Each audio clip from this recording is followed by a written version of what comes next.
Terima kasih pemirsa, Anda masih tetap bersama kami dalam Berita Papua. Bagi Anda yang baru bergabung, kami akan sajikan kembali 3 berita utama hari ini.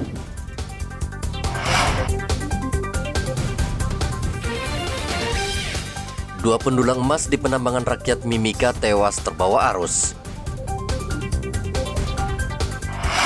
Polisi gelar olah tempat kejadian perkara di 4 lokasi pembantaian warga sipil. 2 tersangka kasus korupsi pembangunan jaringan listrik di Pegunungan Bintang ditahan Kejaksaan.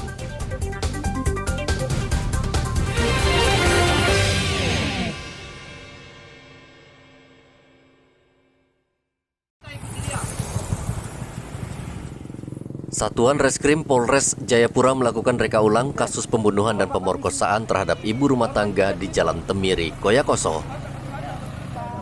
22 adegan diperagakan kedua pelaku. Rekonstruksi ini disaksikan jaksa dan pengacara 2 pelaku serta dikawal ketat polisi.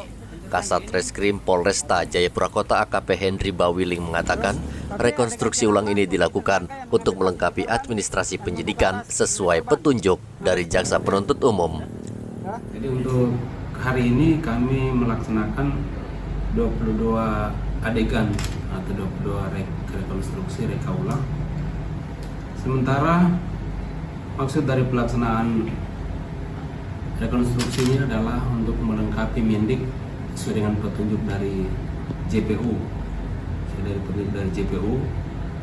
Kemudian setelah kami melaksanakan rekonstruksi ini, kami akan segera mengirim berkas perkara ke JPU Kejaksaan Negeri Jayapura. Keduanya disangkakan pasal 338 KUHP tentang pembunuhan subsider, pasal 365 KUHP tentang pencurian dengan kekerasan lebih subsider, pasal 285 KUHP tentang pemerkosaan junto, pasal 55 KUHP dengan ancaman hukuman penjara maksimal 15 tahun. Pembunuhan dan pemerkosaan yang menimpa Nurjani terjadi 18 Januari lalu. Arthur melaporkan dari Jayapura, Papua. Pemerintah Provinsi Papua hingga saat ini masih menunggu petunjuk pusat terkait kasus yang menimpa Bupati Mambramo Tengah. Asisten 1 Setda Papua Doren Waker Kwa menyesalkan tindakan Bupati tersebut. Menurut Doren, pemberian sanksi kepada Bupati yang meninggalkan tugas adalah kewenangan Mendagri.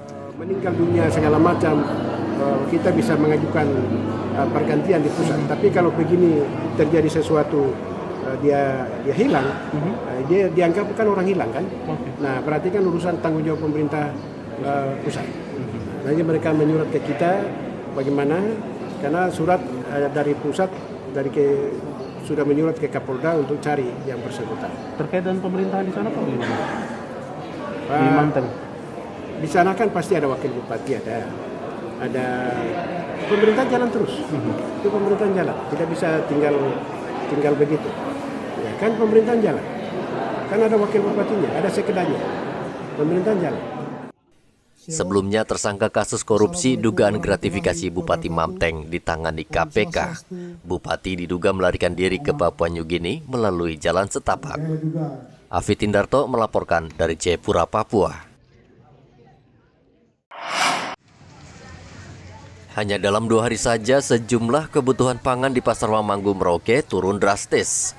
Cabai keriting yang biasa dijual Rp80.000 per kilogram, kini dijual Rp35.000 per kilogram. Harga tomat ikut turun. Tomat yang biasa dijual Rp20.000 per kilogram, kini dijual Rp15.000 per kilogram. Pedagang mengatakan harga tomat dan cabai turun karena melimpahnya pasokan dari petani. Apa ya Mas, turun juga ya? Ya turun. Berapa sekarang nih? Sekarang 35. Tadinya berapa itu? Ya menyentuh 80. 80 ya. Kalau lombok besarnya Mas? Sama juga. Turun sekarang berapa dia? Sekarang 35 juga. 35. Tadinya juga 80 ya. Kalau tomat juga turun juga ya? Iya turun juga. Tadinya berapa Mas? Tadinya 20, Nah, sekarang 15. 15 ya. Yang naik sekarang apa ya Mas ini? Yang naik Lombok besar ya, lombok kecil. lombok kecil. Berapa sekarang ya? Sekarang 120. Tadinya berapa dia? 80. 80 ya. Kira-kira Mas kenaikannya ini seperti lombok besar keriting kenapa ya Mas? Ya cuacanya nggak menentu. Cuacanya nggak menentu ya. Tak hanya cabai dan tomat, bawang merah juga turun. Bawang merah yang biasanya dijual Rp50.000 per kilogram, saat ini dijual Rp25.000 per kilogram. Muhammad Ridwan melaporkan dari Merauke, Papua.